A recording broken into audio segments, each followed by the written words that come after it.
escuchas, Héctor? Héctor, probando audio 1, 2, 3, 4, 5, 6, 7, 8, 9. ¿Me escuchas? Ya va a llegar Kevin. Kevin, ya.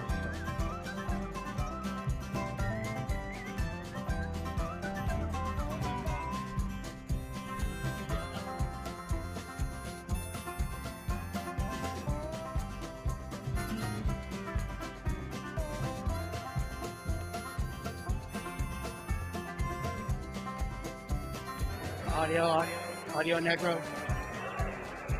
Audio negro. Audio negro. Audio negro.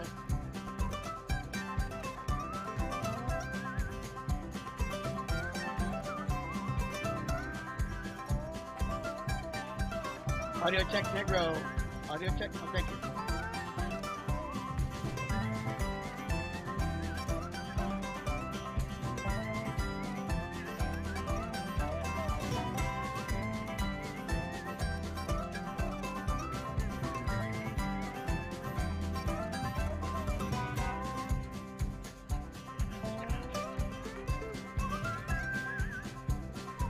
Hi everybody and welcome. We are here. Look behind me. It's packed. It's the 2023 Yokohama NORRA Mexican 1000 presented this year by Meyers Manx.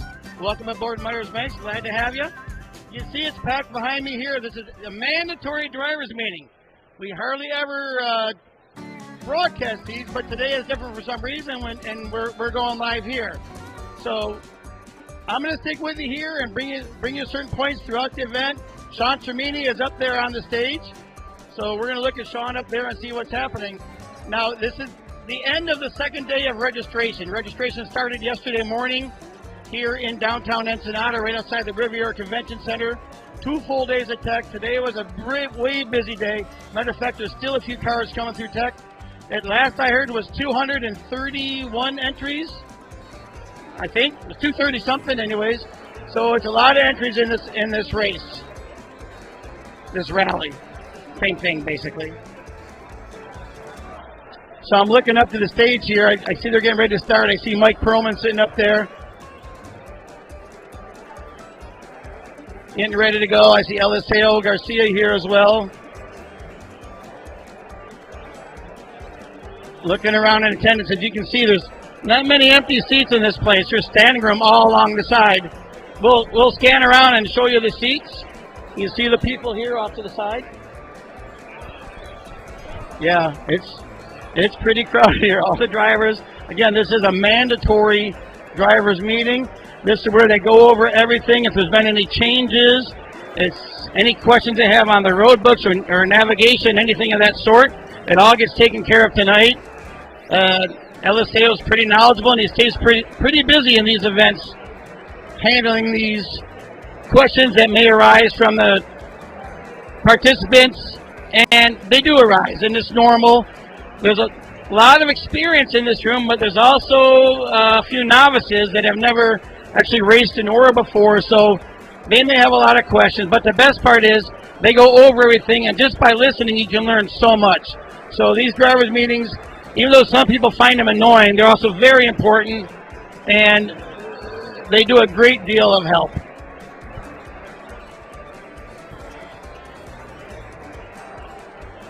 You see people are still filing in. Zach Langley just had in next to me there.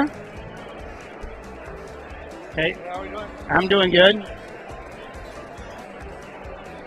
Zach, welcome to another NORRA here. We're live and on air for this drivers meeting.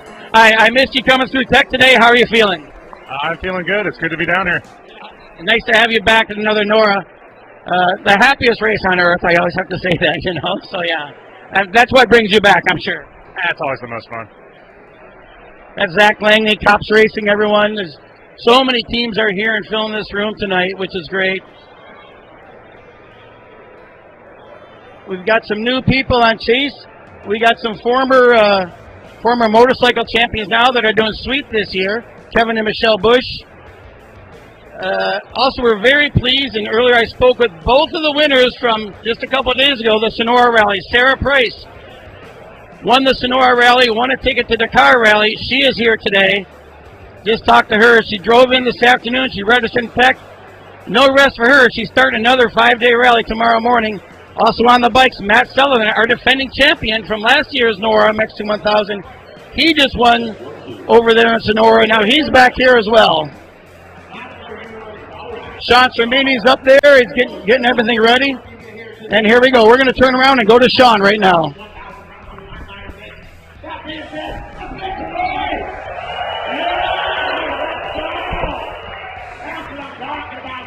We got 5 days of just absolute awesomeness. We got races, we got partying, we got everything you need over the next 5 days. And then we're going to finish off with a big bang down in Cabo with the ultimate party on the beach. I promise you, if you haven't been there, you're going to want to come back year after year after year. It's absolutely amazing. So that being said, we got a few very important people we need to thank here and touch off. First off, we want to thank off, I don't believe he's here, but with tourism, Victor Sellis. Victor is normally here. He's not able to be with us right now. He's a massive part of what we do here in Ensenada for NORRA.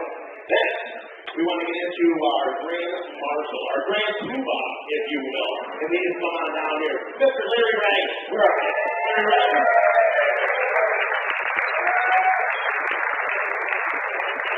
There he is. Well, here it is, everybody. Take some noise.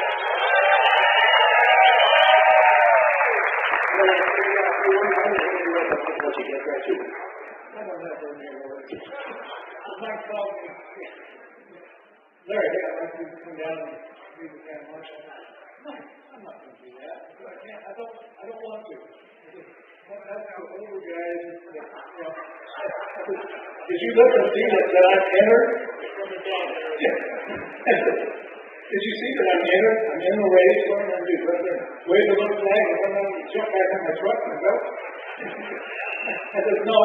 And Mike said, no, you're going to be the Grand Marshal. And the last thing he said to me is, I'll call you back in a few days and you let me know, you think about it. So about a week goes by and I go, I have jumped straight. I'm out. I don't have to worry about it. And then he calls. He says, Larry, I thought I'd let you know that they're putting out the bulletin. You are the Grand Marshal. I don't know. You didn't know. So I conceded and here I am. It's always an honor. I do this, and I've done it from day one. I've always done this for the fun and not for, it became my job at some time and for the money and everything else. But it was always, I told the team, I told General Motors when I started racing for them, I said, if you ever don't like what I just did, or you think I'm not your man, just tell me, because they were trying to get me to sign a contract. I am not going to sign a contract. I said, I do this for fun, and if you don't like what I'm doing, I'll go away. And then they came up with this plan that, well, we'll give you a personal services contract or something. So that's it. And I want you to know that the same thing. If you guys ever say anything, I'm gone. Or if I ever come to a team and it's not fun, then I'm done. And so 20 years later, I was still driving for them, and I had fun the whole time. I never signed a contract. Anyway, I enjoy it. I love to come to Baja. I come down many times each year, and to me, this is it's what I call my annual family reunion. We come down here, and I see all my friends. Some of them I've known for 40 years down here. And I love coming down. I love the fans. Today was really big. Today, a lot different, but for what I'm going to drive, hopefully I get to drive it this week, and I'll be in with Mark Post and Eddie Hurst, driving with them.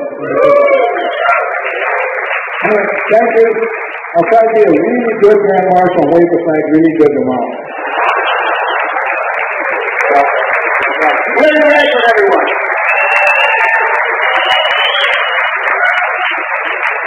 All right, so I tell you, Amanda pronounced so many words. That was perfect. That was right on the money. All right, guys, continue on with the people we need to thank here. And I just want you to stand up and say stand a little bit if you're in here right now. Anyone with the sweet team? Time and scoring? Our recovery team? Our radio relay team? All our testing crew? All our sports workers? Our leaders for Slow Baja and our Repito Safari. our rescue crew. Any other guys stand up? We thank you so much for what you do. This is more from the competitors, man, for keeping everyone safe, keeping everyone feeling good, getting everyone home, getting everyone to the finish line, getting everyone back to the States again. Thank you so much for everything that you guys do. Like this, thank you. All right, now something a little bit different. Instead of standing, I need all of our NORRA Bush pilots stand up, come on up here. I got something real special for you. All of our NORRA Bush pilots. And as you guys are coming up here, I want to explain all NORRA pilots, all of our Bush pilots, all of our pilots come on up here. And I want to explain something to you guys. So for myself and Mike Perlman and Lisa and all of us that we're at the start line sometimes, then you're like, oh, how'd you get to the finish line before we got here? Getting all the staff and our equipment, how do we do it? We got a massive crew of 1, 2, 3, 4, 5, 6, 7, 8, 9, 10, 11, I think, planes and pilots that come from all over the United States, and they fly us from point A to point B every day, and I love that part. So I'm not going to lie to you guys right now. Some of it's real sketchy, and it's awesome. It's absolutely awesome. Some of the runways we land on, the different places, and everything. And you got to fly over once in a while, make sure there's not a cow out the runway or something. And it's really cool. All right. So that being said, you want to bring some up and give to them, Lisa? So guys, I know you have before. You guys have done so much in your life as pilots and things, but now for the first time, you guys have officially, without a doubt, earned your NORRA wings. So we've got some awesome NORRA wings for you guys, and we thank you so much.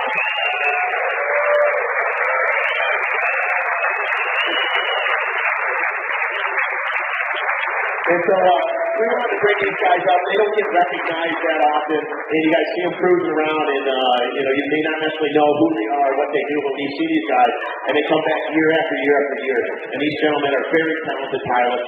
We trust them with our life, and we do some awesome stuff, and man, they do an amazing job, and we couldn't do our job without these guys here, so thank you all so much, gentlemen.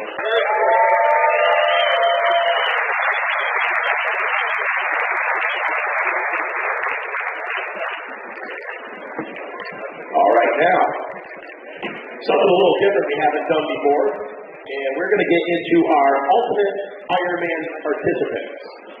And for the Ultimate Ironman participants, we're going to start off with Matthew Blade, Mike Johnson, Matt Sutherland, and Sarah Price. If you're here, I'll actually come on up here for a minute. And when I say by Ultimate Ironman participants, these are participants that just did and completed the NORRA Rally, came right here and are now doing the NORRA Rally with us. And that is the Ultimate Ironman. So if any of you guys are here, come on up. And those are not, most importantly, I want to touch off Matt Sutherland and Sarah Price. Are you here? You're not? They probably are sleeping. That would make sense. I will tell you, by those guys winning their classes, Sarah Price and Matt Sutherland, that also just got them an invitation into the Dakar Rally, which is absolutely huge. That is big news right there. In the world of rally, the world that we live in, doing NORRA and with Sonora and all of that stuff and having these participants and qualifying for that, you think, all right, I qualified for the Dakar Rally and I'm going to rest. No, I'm going to rest. I'm going to get up tomorrow morning and go racing here at NORRA. So congratulations to all of those competitors, and especially to Matthew Sutherland and Sarah Price. Well done, ladies and gentlemen. Well done. All right, now, my man, Mr. Mike Perlman. Come on up here, Mike. Mike Perlman, everybody. How about a big round of applause? Thank you, sir. Thank you.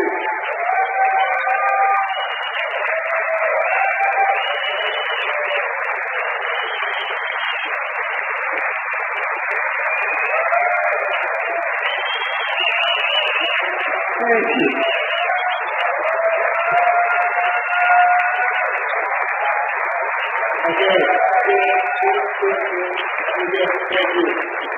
Okay, so thank you guys for coming out. This is our 13th or 14th year, I forget. I don't know. Close. Okay, I want to put something to sleep right now. There's a big rumor going around that Robbie Gordon took over Norra. Not true. He's becoming a partner with Eliseo and myself. Robbie, come on.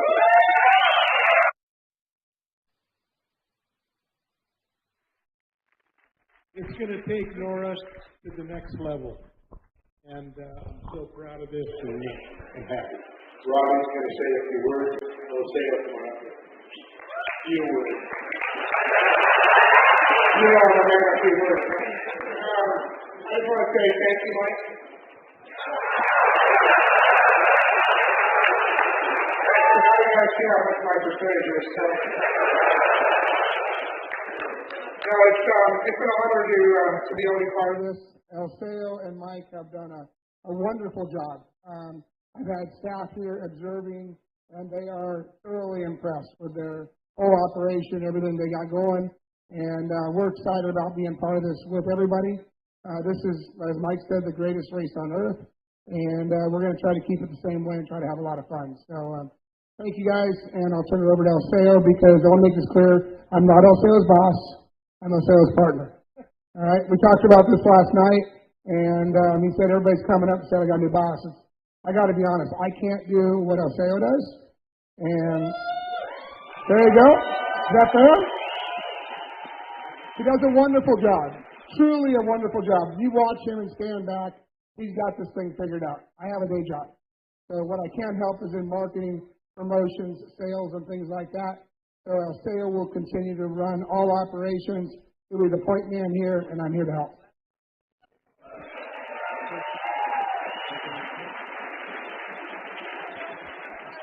Thank you. Thank you. Thank you.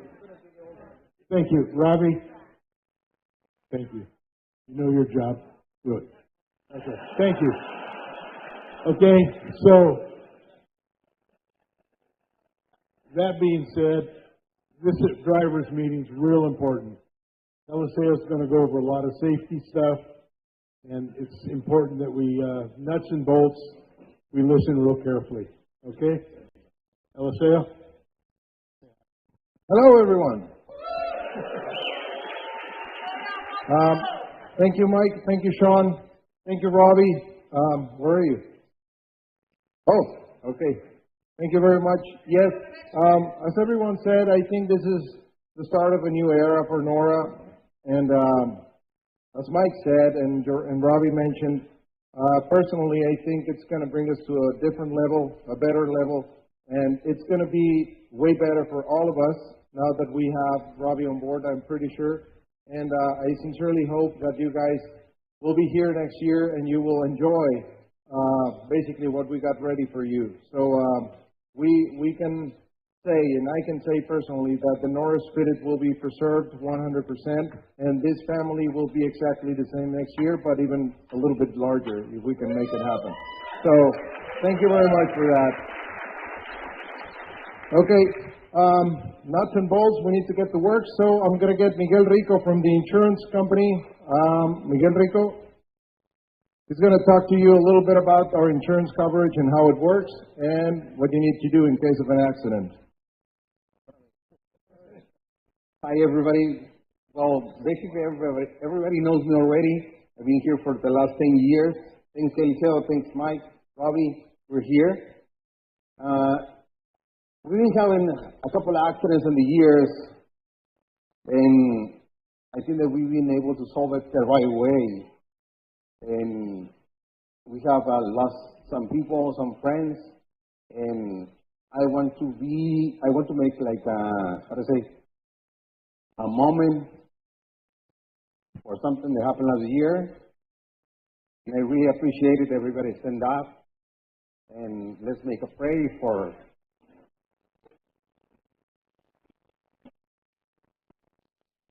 have a minute.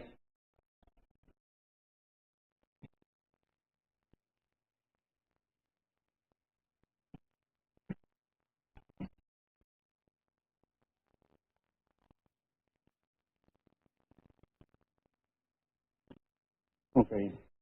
Thank you very much.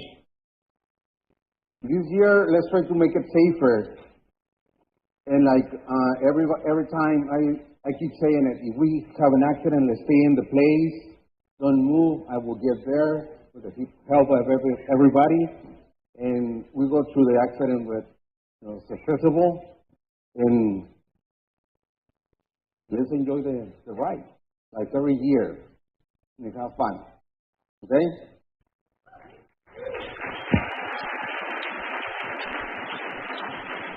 Thank you, Miguel. Talking about insurance, in case of an accident, if you guys have any sort of accident during the race on the course, like, I don't know, if you hit a fence, if you hit a cow, if you hit a local car or anything, if it's something where you need to stay because it's an urgent situation or something, please stay and you will be covered by us.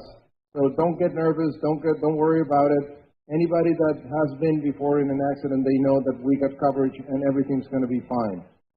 If you hit a fence or a cow and you will continue racing, just make sure that at the end of the day you file an incident sheet to us, because that's what's going to get us to San Miguel and his crew to take care of the payments and repairs that we have to do. Everything is insured. Like I said, we have a liability policy that will cover for any damages during the race. But we need to know about it. So let us know and we'll take care of it, okay? That being said, I think we'll go forward.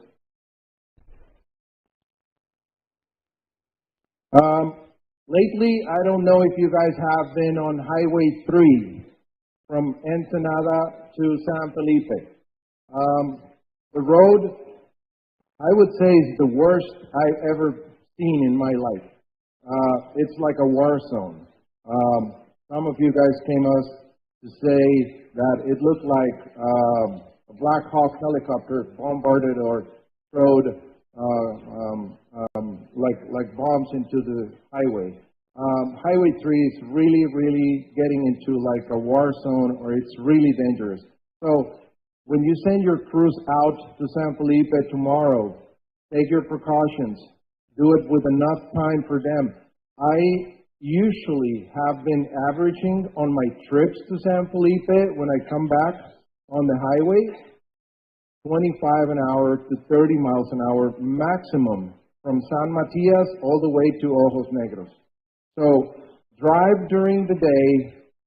Try to be as very receptive and respective on incoming traffic that might invade your lane trying to avoid a pothole.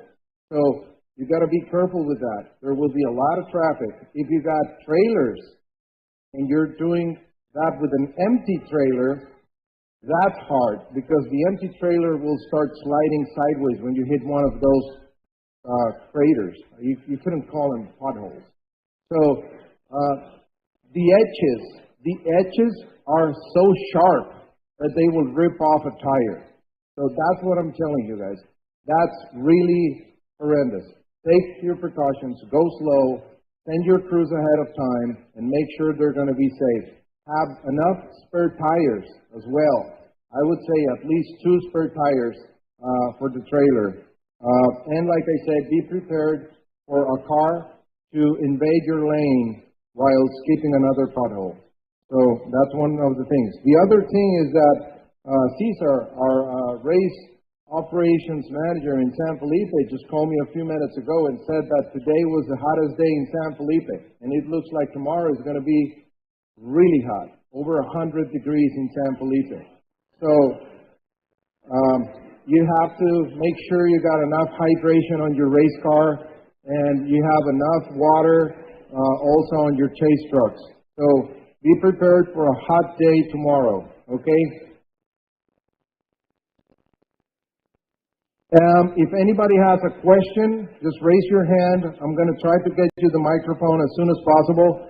Everybody on the back can hear me okay? Good, okay. So, schedule of events. Basically, tomorrow we will start with, I understand Moto's already had their drivers meeting, but I'm going to say it. So, 5:30 a.m. we'll start with the Moto staging. It's going to be back here at the Riviera Convention on the same place where we did tech inspection. 6 a.m. we start the first Moto, and then at 6:30 we are getting all of the safari entries to stage on the same street, okay? So, motos and safaris staging will be 5:30 a.m. and 6:30 a.m. for a 6 a.m. start on motos and 7 a.m. start on safari vehicles, okay? On the cars, they need to be here 45 minutes before their posted starting time. That being said, our first car off the line will leave 9 a.m. in the morning. And he needs to be checking in to get his road book and GPS files verified at 8:15 in the morning. ¿Se puede decir al mapa que dice Ensenada? Okay, this is how we are going to stage. We are right here. And this is going to be the start right next to the Poop Bird 3, which everybody knows now. Awful. But you guys will remember that.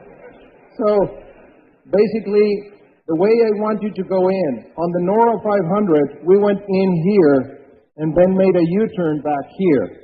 We're not going to do this year. This is going to be empty, okay? So I want you to go one more block and then go around to this place. So when you go in here, the first check-in point will be this one. This is 8:45, okay? Hold on. This is not 8:45. This is 8:15 for the first vehicle off the line, 45 minutes before the start, okay? This is where we will check the GPS file on your vehicle, and then we are going to deliver the road book for day one. Then that vehicle will go into where we see number 2, which is the pre-staging area. And that will be 30 minutes prior to the start time. So that will be 8:30. Then at 8:30, the first vehicle will go in and park right here to take the start. The goal for us this year is to avoid last-minute staging with people.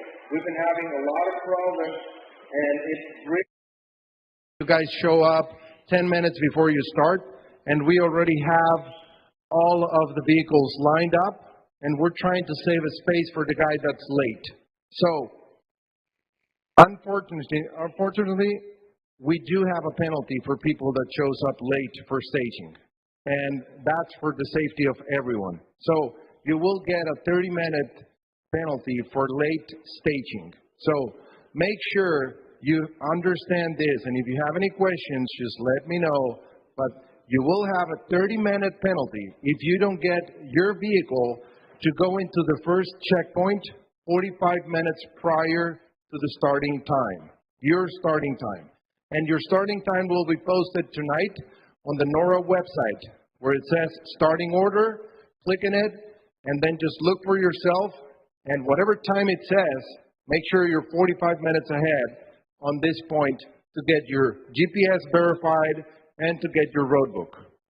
If you can't make it, I'm sorry, but we're not going to hold the line from here to here in order to get you in. So if you are late, you get 30-minute penalty, and then you will start exactly where you get in at the time you check in, okay? Do we have any questions about staging for tomorrow? What time? Pardon me?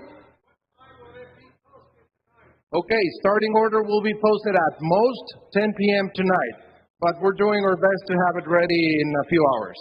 So it's going to be around maybe 8, I would say. We got everything almost sorted out. We're just putting on the last entries, the last minute entries, which we had a few coming in. But that's basically it. So for Ensenada staging, like I said, you're going to keep going. I don't want any cars to try to go in where you came into tech inspection today, okay? You're going to keep going south, go around the block, and get check-in right here. Get your road book, GPS file, then go to the next step, and then go in to your starting or position. In San Felipe, we're going to do the exact same thing every single day, okay? Give me 1 second. Alfonso Lacarra, we are on the driver's meeting. You're live. You want to say hi to everyone? Alfonso Lacarra from Code says hi to everyone. Let me call you back, Poncho. Okay, bye. Okay. Whew. Okay, so let's go to the San Felipe. So San Felipe finish line for tomorrow will be El Dorado Ranch, okay? How are race teams going to go in? Pete's Camp entrance, same thing we did last year. And then we make a hard left and go into the El Dorado Ranch Pavilion for the finish line. So that's going to be exactly the same way we came in last year. This year, we're coming from the north on the highway because, as you may have noticed when you downloaded the files, we're not going through Diablo Dry Lake this year. So we're going to be coming up from Two Poles all the way down to the entrance to Pete's Camp, and then we're going to go in here. Your chase crews need to be banded in order to go in to El Dorado Ranch, and they need to go through the main entrance, okay? So your chase crews will be allowed to go into El Dorado Ranch only if they are banded, and they have to go in at the main gate in El Dorado Ranch to go in and park right next to us in the pavilion, okay? That's how we are going to finish tomorrow. The start, dale para abajo. This is the start for Monday. This right here is El Cortez Hotel. We're going to do the start basically on the same spot we started last year, but the difference is that we're not going to use this street for staging just like we did last year. We're going to use the main street to stage. So, if you are staying at the El Cortez or any of the hotels down here like Stella del Mar or San Felipe Inn, you have to go out here, go around this way, all the way to basically the entrance to the Malecon and go back. And this will be the first check-in, which is 1 block or 2 blocks north of the El Cortez. This will be the second spot where we will get you at the 30-minute window, and this is the starting point. So make sure you understand if you're coming from El Dorado or any other hotels, take the main street and you will check in right here, okay? Any questions so far? Nope? Good. Let's go to Bay FLA. Bay FLA, this will be basically the same finish line that we have been using in Bay FLA. We will come in from basically the north, coming into town. We're going to make a hard left to go into Pit City. And basically, this is the way we're going to do the finish line like always. The start line, go the next page. This is basically the start line. The start line we will stage or pre-stage at the main street. Okay, so if you're coming from Casa Diaz, Guillermo's place, or anywhere else, you will be on this lane and you will go into the first check-in point 45 minutes before your start time on Main Street. If you're coming from Los Vientos or any other hotel back there, you will make a U-turn at the end of the street and then go down here to the same area. The second point will be the 30-minute pre-staging window, and then we will come in to the Main Street. Last year, we had to go around this fence to this sandy place or the beach, and some vehicles got stuck. Now, we got a gate right here that we made, so you can go exactly direct to the start. So we got that done already. Then, we go to Loreto. The finish line in Loreto will be exactly the same as always in front of the La Misión Hotel. We will be coming up from the north into Loreto, take the main street, and go all the way to the Malecon and finish in front of the La Misión for the party. On the start, we usually and traditionally start right in front of the La Misión. This year, they are making a bridge right at the dip where we usually drop into the dip and go right into the wash. They're building a bridge right there, and there's no way we can jump into the wash. It's concrete and construction materials and everything. So they pointed us to go start right at the bridge on Highway 1. So this is how we're going to do it. If you're coming from downtown Loreto, you will come on Highway 1 South, and you will make a turn here, a hard right, and then go into the wash. This will be the pre-staging point, 45 minutes, 30 minutes, and then you're going to take the start right below the bridge. We already got this all graded, and it's nice and easy for you to go in. Usually that's a rocky wash, it's not that sandy, so we're not going to have the problem of vehicles getting stuck while staging. So we got that all sorted out and squared away. And if you're coming from the south, like from Loreto Bay, it's the same deal. There is no medium here, so you can just make a hard left. We're going to have police and flag crews here that will point you in. No chase vehicles access on this part, okay? So make sure that if you have a chase vehicle, I don't need them or I don't want them to be parked on the side of the road. They just need to hit the road and go meet you in Insurgentes. So we don't want any chase vehicles in this section for safety, okay? Just make sure that only race vehicles will go in and drop into the wash, okay? Any questions about Loreto? Nope? Good. Then we go to La Paz. So, finally, looks like COVID is gone out of La Paz and we're back into the Malecon for the finish line, which is really cool, okay? If it's your first year in NORRA, forget about what I said because you're going to be amazed with this finish line. To me, this is the best finish line ever. The way that the Malecon is and the way the beach is, I think it's one of the nicest ones. So we will finish at the Malecon, right where Stella Del Mar restaurant is, and basically you will go through the finish line arch and you can park right here for as many hours as you want. We're not going to have an actual party at the finish line, like in Loreto, for example, but we do have a finish line celebration. That means you can drink as much as you want on the finish line. But there will not be any tacos or food on this area. So, that being said, the next morning, the start will be at the exact same site where we usually do it, which is in front of the Marina Hotel. Right now it's called the Marine Waterfront Hotel. And the staging will be exactly the same. You have to be 45 minutes before on the first checkpoint, which is basically a little bit further than the Araiza Hotel. 45 minutes, 30 minutes, and then you get staged to go start. When you start, last year we went straight, okay, to Los Planes. This year we're making a U-turn and going back north to kilometer 36, as you might have noticed checking the road books, the GPS files.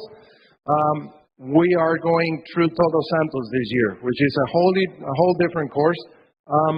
I do know that you guys will like the changes that we have made on that course. We just added a few more miles and some fun sections, so I'm pretty sure you guys will love it. So on Thursday 4th, this is the way we're going to start. Go U-turn and then transit all the way to kilometer 36. So that's basically how we're going to do starts and finishes every day. Then, in Cabo, for the finish line, San Jose del Cabo. ¿Dónde está San Jose? You have it there or no? It's not there? Okay. No, I'll bring it up. Give me 1 second.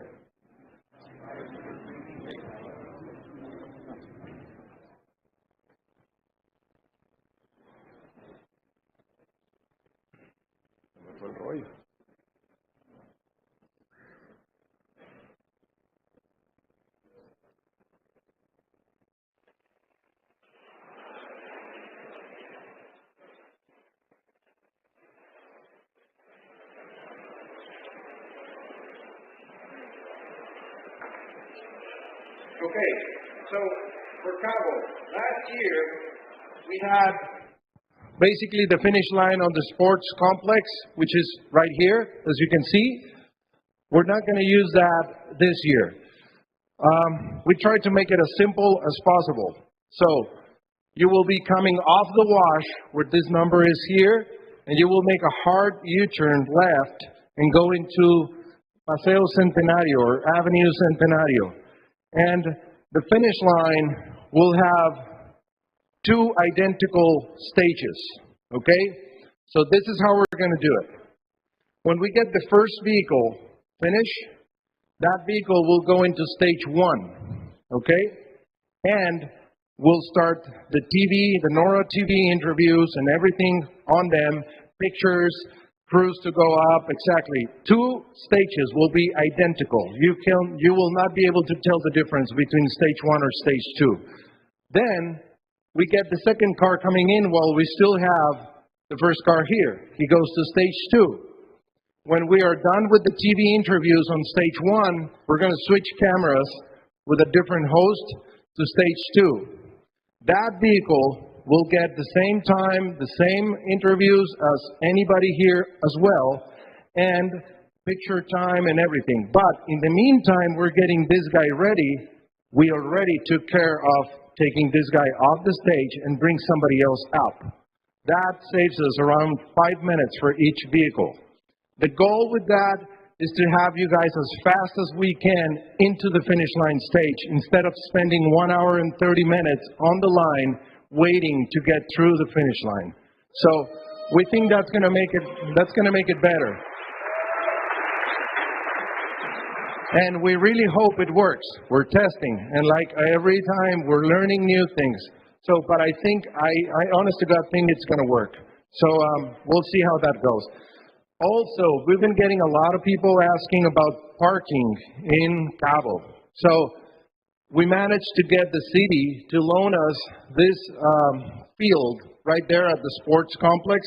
It looks small here, but it's big enough to hold at least 50 vehicles with trailers, at least. So if you do need to leave your stuff safe in a place that it's fenced, gated, and we will have 24-hour surveillance, our own surveillance. We're not going to have the local police there or something. So we're going to have private security, armed private security, that will protect your goods if you need to store something there for the entire weekend. It will be free of charge, so you don't have to pay anything to get in there. The only thing we can't provide is transportation from here to your hotel. But I think that if you have a trailer and the chase truck, you can maybe unhook the trailer, leave it there, and use your chase truck to go into your hotel and just safely park. The problem always is the trailer. So just make sure you get that there, and we'll keep it safe for you, okay? That will be available only until Sunday morning. So it will be Thursday, Friday, Saturday, and Sunday. If you plan to stay more days in Cabo after Sunday, you have to go pick it up and take it out, okay? So that's the only thing that you need to understand. Do we have any questions so far? No? Good. We got one. Hold on. Microphone. Who has a microphone?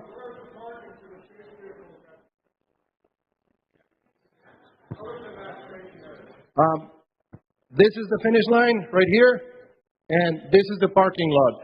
You might have to walk, I would say it's less than half a mile. I would say maybe 1 kilometer at most. You can walk straight to the finish line. It's not a very long distance. So this is where you can park, and then if you need to leave, you can leave if you want. If you want to leave the stuff there, you can leave it there as well. But that's basically it. We are still trying to get this area here to be available, but it's not fenced or gated. So we can't be 100% sure that everything you put here is going to be safe. But right there, we will have room for you to park. Maybe if all of you guys will park there and stay there all of the evening, it might get full. So you got to be prepared for that. That's why we are still working to get a little bit more space or room for you guys to park. But also, basically, once you guys get off the finish line and go back to your hotel, that's going to clear some people from here too. So I believe it's going to be like gradually filling up and getting people out, in and out during the day, okay? So like I said, we're still trying to get more room for people to be parking at the finish line, not only like for the weekend. Okay, anybody else has any more questions? Nope? Okay.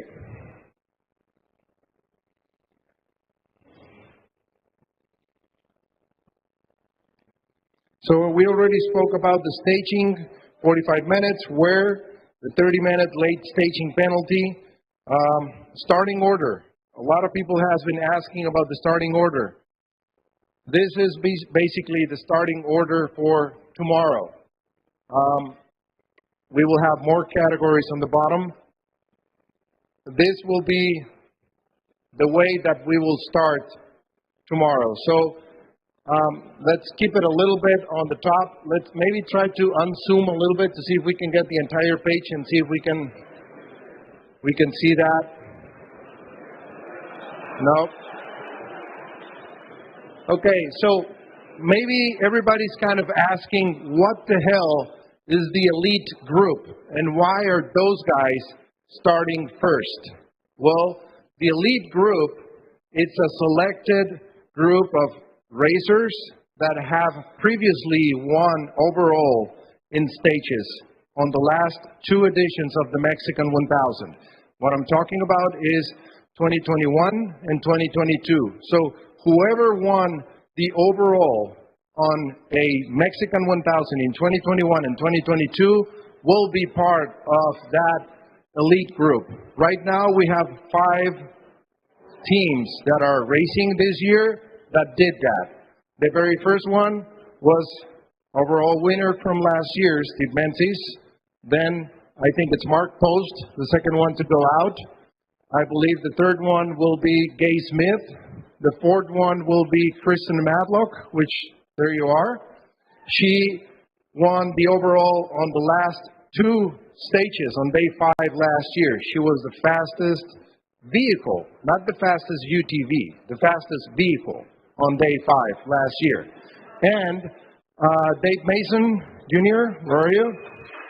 There you are. Okay. So you guys are the elite group right now. You guys will be the first one to take the start tomorrow. Then we'll jump into a limited truck, historic truck and truggy, Evolution Unlimited buggy, Evolution 6100, and then on and on. Also, you might notice that we have a 2-minute gap between the fastest categories. Then we jump into a 1-minute gap and then 30 seconds. So we're trying to make it as safe as possible for everyone to start. Try to go to the bottom of the document so everybody can see where they are. And the starting order for tomorrow will be based on this order and starting at 9 a.m. in the morning when we start the first car. So if you take a picture of this, you might be able to know more or less at what time you will be starting, okay? But we just need to make sure that we got all of these entries that we have here officially tagged and registered. That's where we need, and if we have any late-minute entries, we need to add them there, okay? Any questions on the starting order? Nope? We got one. Okay. What do you want me to tell him? Okay. Valerie says that she will post the starting the class starting order on Instagram, so you can check it out also. Then we go to the bikes starting order. Basically, the bike starting order will be more or less the same. We don't have an elite group on the bikes, honest to God, because we have not that many bikes. I think we got like 28 or 30 bikes at most. So I think it's not unsafe to start everyone on their position. Pro Rally and Modern Open will be the 2 fastest, and then we go to the rest of them. Okay.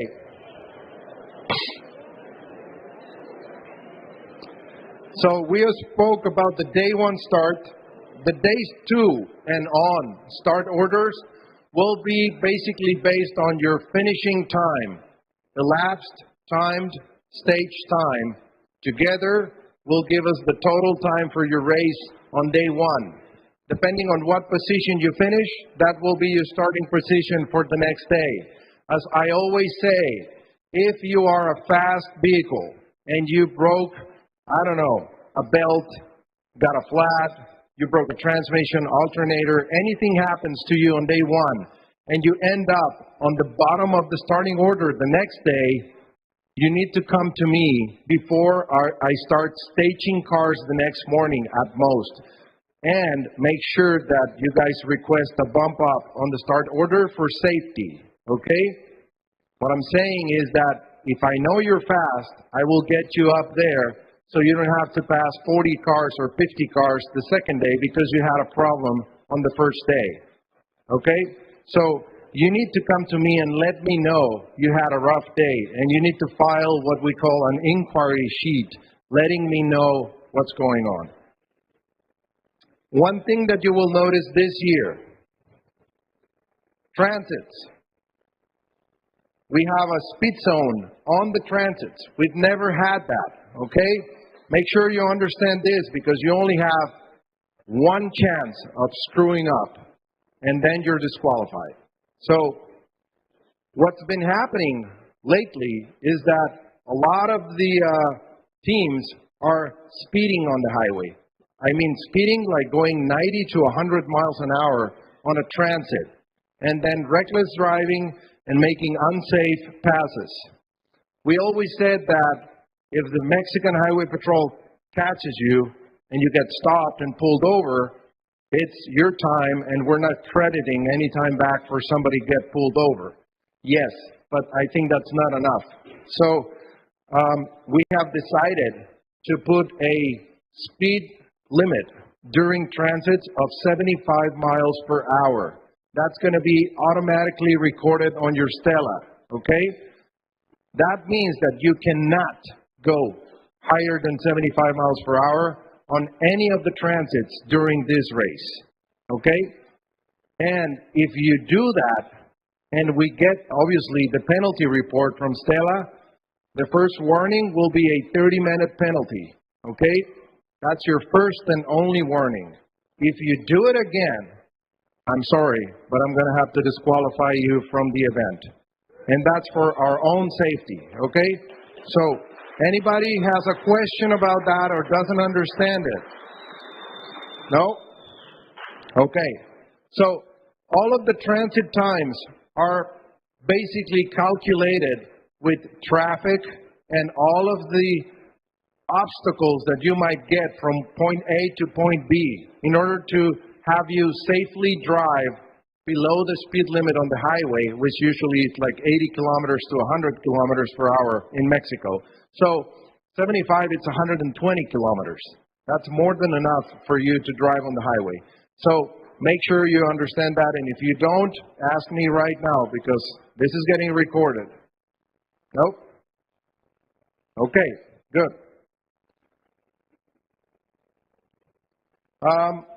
We don't have any specific pit regulations, okay? But that doesn't necessarily mean that you can make a pit anywhere where you want. So you have to use your own, how do you say it? I don't know. Just use your head a little bit and think about the risk of installing a pit right next to the highway or right next to the exit of the stage or stuff like that. So really, you have to be safe by your own crew, or make sure your crew is safe enough. So if you are having a pit stop anywhere on the transits, which is usually on highways, make sure that that's safe away enough from the actual race traffic on the highway or any kind of traffic on the highway. And when you are expecting your race vehicle to arrive, make sure that no one, including the guy with the safety cone to put it on the hood, no one is in front of your vehicle. And once the car is fully stopped, then you can go in and service the vehicle, okay? Stella unit. You might have noticed that this year we did not do the mandatory safety training. Everybody was kind of complaining about that and that you were losing time during your registration time to be able to do that. So what we did is we have a tutorial on YouTube on the NORRA channel. So if you have any questions about how to use the Stella tracker, make sure you go into the NORRA YouTube channel and just type in the word Stella, and you will have an English and Spanish tutorial that will show you how to use the unit, how to use the push-to-pass feature, and all of the features you have on the Stella. Also, remember that we have the push-to-pass feature, and we do have penalties for blocking anyone that's asking for a pass. So, we have a progressive penalty for people that is blocking somebody else from passing. If you get a request from someone, that means you're going slow enough for somebody to catch you, and that guy deserves to pass. So, if you get a push-to-pass request and you either ignore it or deny it for several times, that guy will come to me to the finish line and say, you know what, I've been chasing this car for 30 minutes or whatever. And we send numerous times requests for a pass.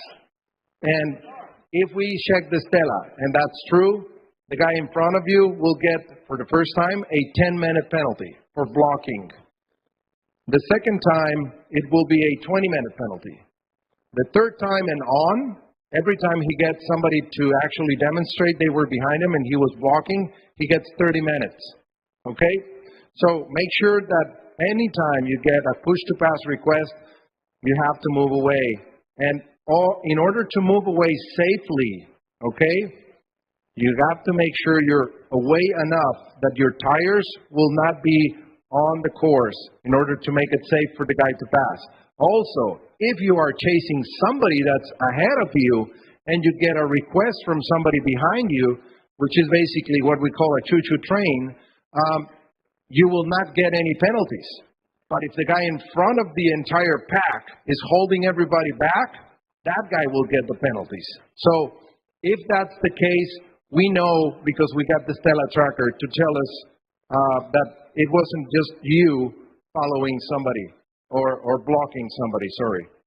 So we also really encourage the use of dash camera on cars. We have questions. Okay, microphone. Who has a microphone? Casey? What happened is someone is behind because it's just kind of dusty, and he's just pretending that he's going to pass you and mark the alert to pass you, but it's not really fast enough to really pass you. But now he's alerting you.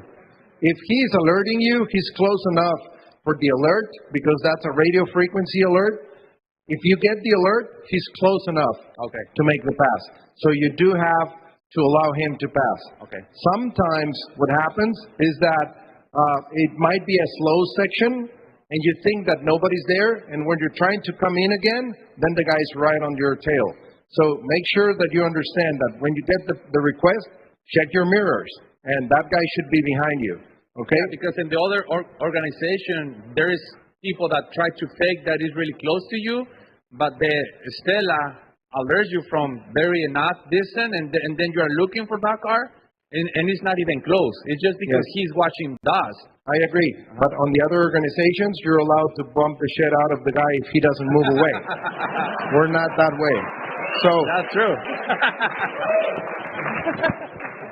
Yeah, we're trying to make it as safe as possible for everyone. So we got vintage cars here.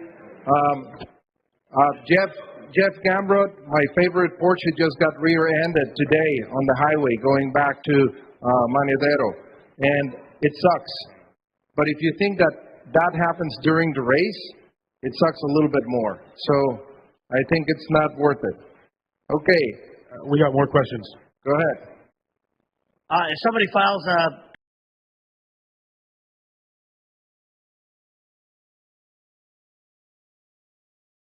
the course is too narrow or anything like that. I know exactly what you're saying, and I agree. That's why we do some sort of an investigation with Stella. I know every single inch of this course, and if you tell me that you couldn't let the guy pass because it was too narrow, I know exactly where it is. And if it isn't narrow, I'll tell you bullshit. But if it is, I'll tell you, yes, you're right. And the other guy needs to understand. But not the entire course is narrow. We got only a few sections that got a lot of vegetation, cactus or something, but it's not that much. So I think we got, every time I go scouting for new roads, that's one of the things that I always think about. Like going south of Todos Santos, we scouted 4 days in a row, the same sections to go for new roads and stuff, new stuff. And we hit a cow going at 30 miles an hour because it was so narrow and it has so much vegetation that just the head of the cow came out suddenly. We couldn't even notice. And that section definitely is not used by us because imagine going at 60 or 70 on that section is really dangerous. So that's what I mean. I know exactly what you're saying. So would that also apply for when you're in the twisties and they're getting, because they're cutting back and forth, and they're not actually close to you, but because they're in range, you're able to, does that happen last year? They're ringing at 1,000 feet behind us in the turns, but they're able to ping us over and over again because they're going back and forth. Well, I don't think it was 1,000 feet because the unit will ping you when they're 300 feet away from you. No. You can go to the Stella RV if you want. The Stella has a direction, and it detects if you're going the opposite direction, or if you're going on an uphill that's kind of zigzagging all around, there's no way that signal will go through because you're going the opposite direction. The Stella senses that information. If you have any questions about how it works and how that is possible, you can go to the Stella booth and ask them. We got another question. Go ahead. Hello. Hi, Dave. If you are coming up on somebody and they do not pull over, this happened to us twice, they'll be penalized. It's behind them. Okay, you're not going to be credited. Okay. There is no way I can calculate how much time you lose when you're behind someone because you're going to tell me that your average speed is 100 miles an hour. And I know it's bullshit. So everybody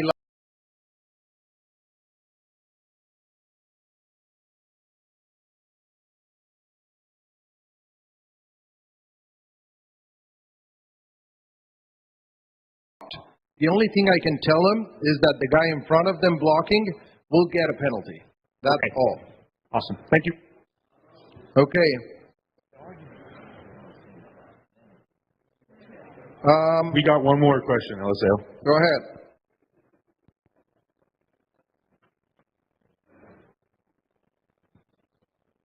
In the event that you are the car issuing a push to pass, what is an acceptable duration of signal push to pass once before your second attempt, so the front car gets penalized 10 minutes, 20 minutes, 30 minutes? The unit does that automatically, and that's 30 seconds. So you will push to pass, and if you don't get an answer and you start pushing it before 30 seconds, it will not go through. Okay. Anybody else? Good. I said dash cameras. If you can use a GoPro on the front in order to check everything that's going on, that will help in case that we need to do an investigation. Race cars and safari. As you might know, we always try to separate bikes from race cars for safety. And that being said, we do as much as we can, but there are some days, especially day 3, which is a long day from BFLA to Loreto, and bikes go from Guerrero Negro to Loreto. Even that they start from Guerrero Negro, especially going from La Purísima to the end of the stage, the fast trucks will definitely catch the slowest bikes. This year, we don't have the best bus. So I think it's going to be a little bit better. They're going to be going at a faster pace. I have nothing against the Vespas, but they were the slowest bikes that we had last year. And that was our main concern every single day, is are the Vespas okay? Are we making sure they are safe? Now this year, I think all the bikes are getting into a faster pace. We got more professional riders. They are training a little bit more. I know Jimmy Lewis is here, and he's going to say that everybody kind of waited until the last minute, and I agree, it sucks because you put us in a really bad position, but I understand that we're getting a little bit better every year. So our goal is to make you guys better riders every single year, and you need to take advantage of that. Jimmy Lewis is the best trainer that you can find in the United States, and he's with us, helping us right now. He is also designing the course along with us, giving us feedback, making everything way better for the bikes every single time. So definitely, I don't know if Jimmy, there you are. I want to personally thank you for all of your efforts. Mike, I know you just came back from Sonora. Thank you very much, Jimmy, for what you do. We really appreciate that. And if you are going to ride in a motorcycle this year, I think you're going to love the course. I know he did a great job, and I'm pretty sure you're going to love it. So we got a lot of single tracks, beach runs, stuff that it's only bike related. Tim Morton might be pissed at us because we're going to be using some of those roads. No? I'm just kidding. Okay, so race cars and safari, I need you guys to actually signal the motos when passing. Safari might get closer, especially Rapido Safari, might get closer to the slowest bikes. They will be running a similar course. So all of the Rapido Safari entries, any Safari entries that sees a bike, please make sure you understand that you have to push to pass, to tell the guy in the moto in front of you that you're behind him, okay? If I get complaints from the moto guys that a Safari or Rapido Safari entry almost run him over because he never got a request, I will do an investigation and make sure that you guys, since you're not timed and you're supposedly just on a cruise, I'm going to make sure you understand how important that is.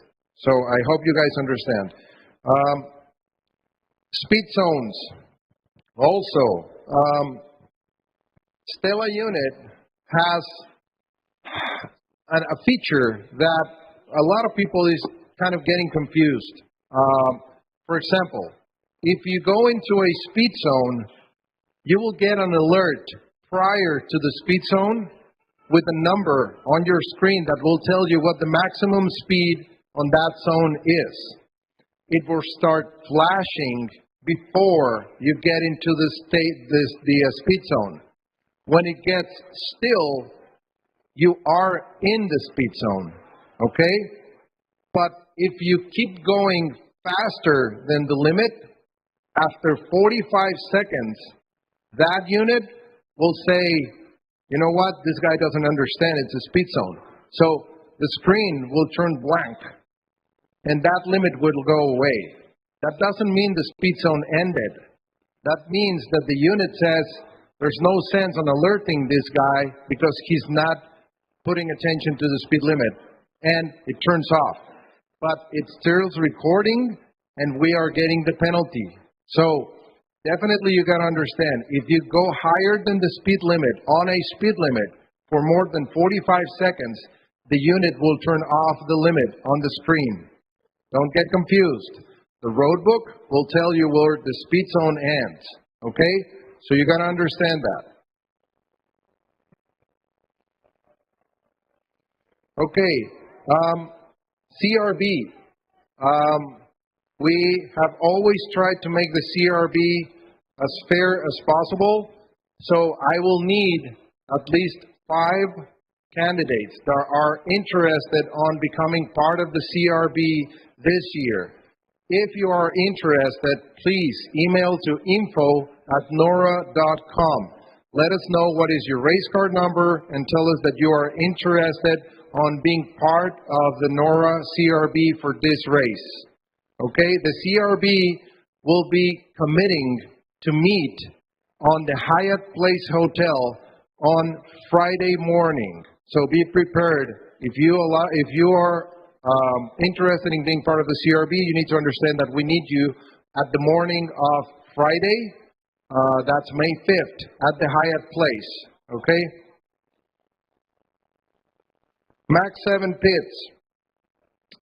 Some of the stock UTV and the stock turbo UTVs and also the open UTVs are asking if we are going to have any neutral zones or a time frame to stop at every splash pit this year. We will not have any neutral zones on pits this year. So what happened is that we noticed that if you were, I don't know, in 30th position overall, and you stop for 5 minutes at the Max 7 pit stop, even if you don't need fuel, that's putting other cars that you already have passed in front of you during those 5 minutes. And it's unsafe for you to recover that position. So the way we're going to do it is, if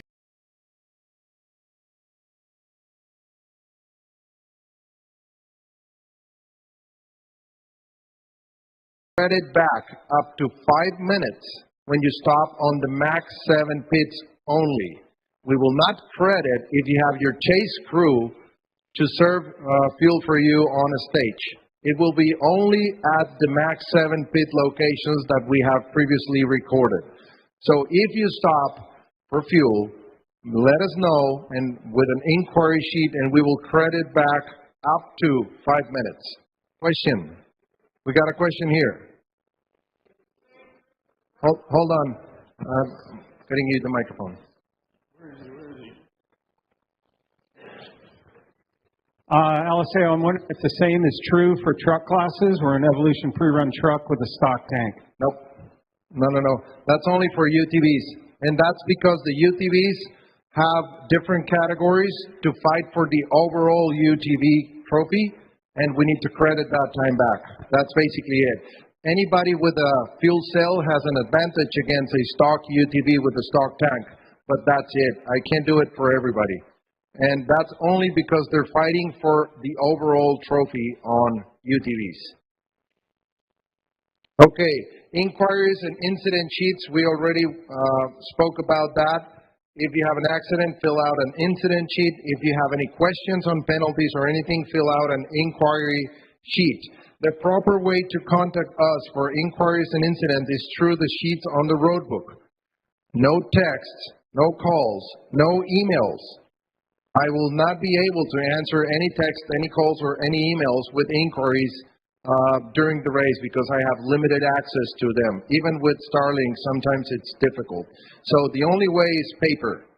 And the way to get your answers from me is to get back the next day and ask me what happened with your inquiry, okay?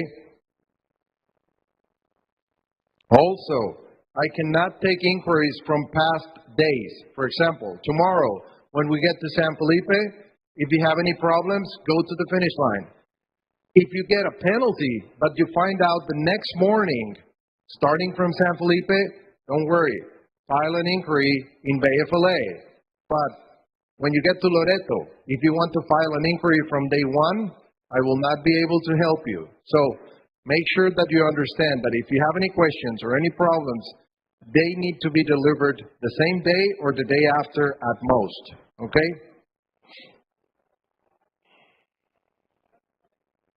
Starting times also. The starting times are not verified by the time marshals on the checks. So that's your responsibility and your navigator responsibility. If you have, for example, the first truck of the line tomorrow will go out at 9 a.m. The transit time minimum is 1 hour and 15 minutes. So that truck will start at 10:15 from Santo Tomas. If that truck starts early because they made a mistake, or anybody starts early on the first stage of this rally will get a 30-minute penalty, okay? And that penalty is to prevent race teams from fighting each other on the transit, on the highway, to get to start ahead without dust. So your starting position must be kept on the start of the first stage. And on the second stage, the penalty will go to 10 minutes for each early minute that you start. On day 2, after day 2, the penalty will be exactly the same, 10 minutes for each minute you start early. Chase teams, we already spoke about how Highway 3 it is. Also, fuel in Bay of LA, and especially diesel fuel. Diesel fuel is not available in Bay of LA. So you need to do your math and know if your wrench is okay to go from San Felipe all the way to Guerrero Negro, which I think that's the first place where you can get diesel fuel. So make sure you understand that and you tell your chase teams to be ready. Also, sometimes 91 octane is not okay, so make sure you understand that you got enough fuel. If you're in a stock UTV especially and you need 91 octane, make sure you got enough from San Felipe because Bay of LA might not have enough fuel.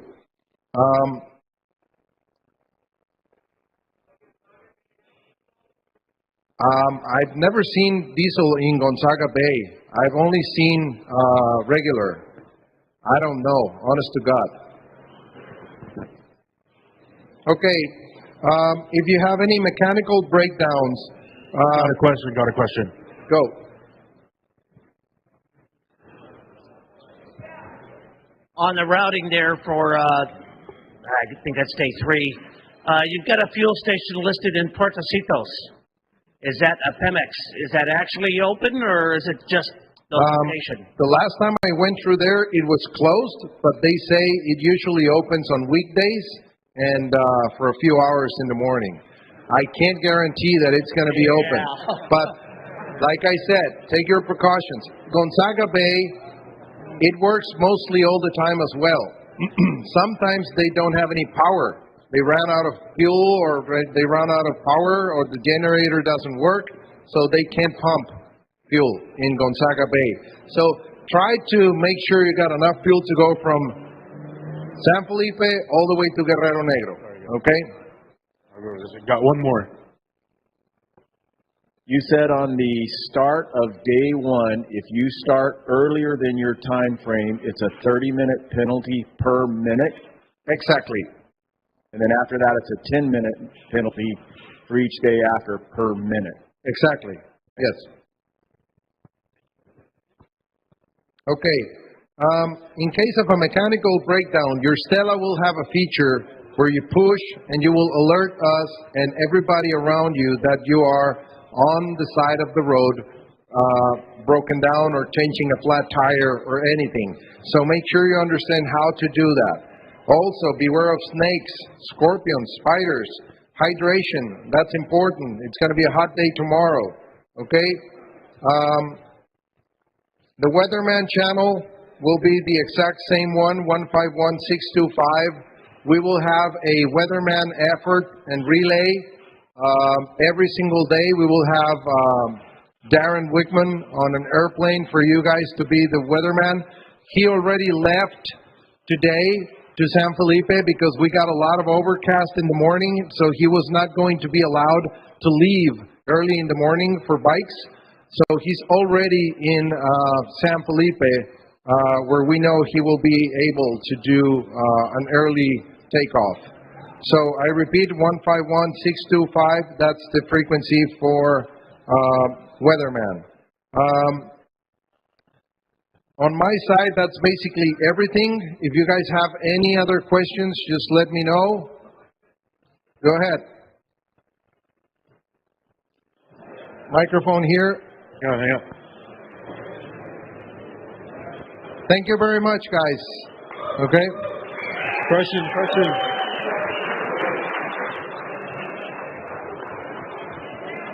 Eliseo, what's your transit time for tomorrow from here to Santo Tomas? The what? The transit time. Transit time is 1 hour and 15 minutes minimum and 1 hour and 45 maximum. Right now, if you look at the deal on the phone, it's an hour and 11 minutes. An hour and 11 minutes is what? That's what they're showing on the phone. Oh, yes, but that's because of the traffic at this time. On the morning, it's going to be way better. Okay, Yeah, we know that. Don't you. worry. Okay, guys, well, thank you very much.